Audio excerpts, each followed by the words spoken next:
First, real quick, I've been having some audio problems, so I'm working on that. Sorry about that. This is a reply to a comment to my last video regarding science and metaphysics. Uh, it was a reply to a video called Science and Metaphysics, and Thou Art That made a comment that I want to make a video reply to.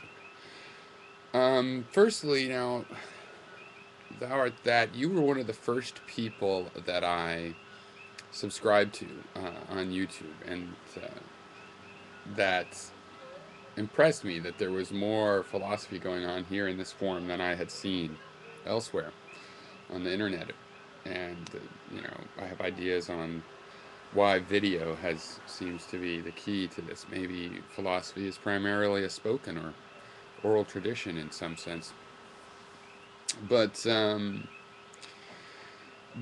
like your videos. Now we don't interact, a lot. And my interpretation of why that is because uh, you and I have very different philosophies, but we're sort of moving in the same direction. You're over there and I'm here, but we're going in the same direction. So our paths don't cross or conflict that much. Um, you know, Gary uses the word phantasmagorical. You do. I think that's an interesting term. Because like fantasy, it has it has a negative context, that's just fantasy. It also has a positive context. I mean, fantasy is great. And my belief is that, I look closely at various things, and you are, by my definition, empirical and skeptical. You wouldn't necessarily maybe think of it that way because of the reputation of those schools of philosophy. But my definition, for example, empiricism, you believe in going with what the senses tell you. You don't necessarily believe that we know which information comes from the senses, or excuse me, not what the senses tell you, but what your perceptions tell you. We don't know which ones are senses or which ones are related. You don't make an idealistic material external universe certain, or insist that it's an unliving thing as opposed to a living thing. But um, you will you will let your theories be subject to experience for confirmation.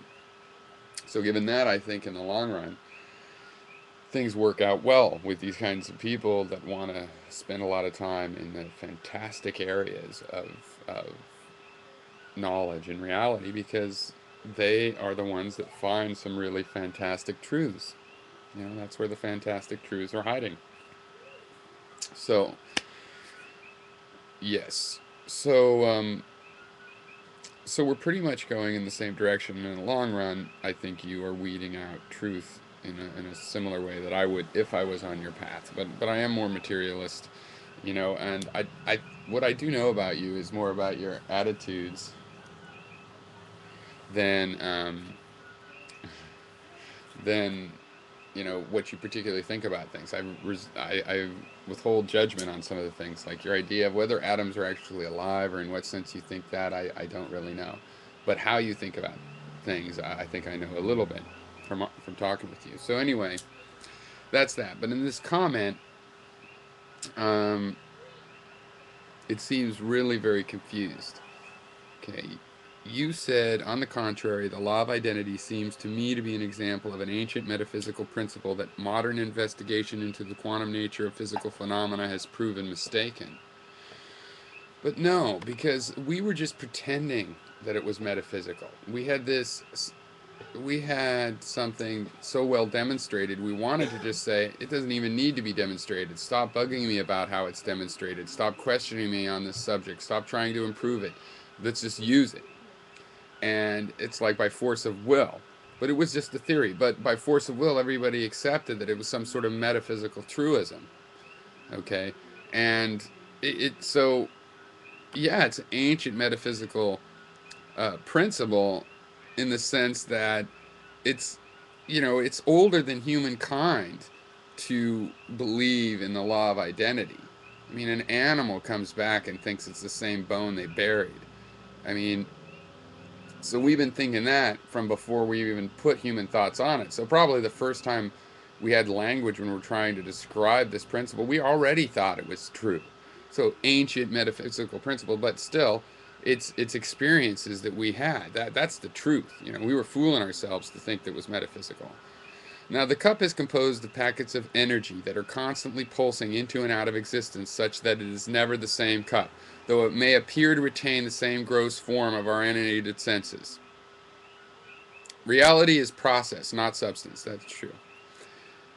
And then yet you say, you can't step into the same river twice.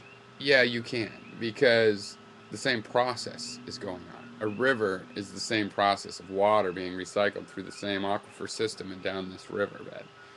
Okay, the process is still there, so the river is still there, so you can step in the same river twice. You can't get hung up. Once you say reality is process, not substance, then you're not allowed to keep. See, this is what I meant about this being about how you think. You know, someone else that believes it is substance can go ahead and continue to be confused about questions of identity.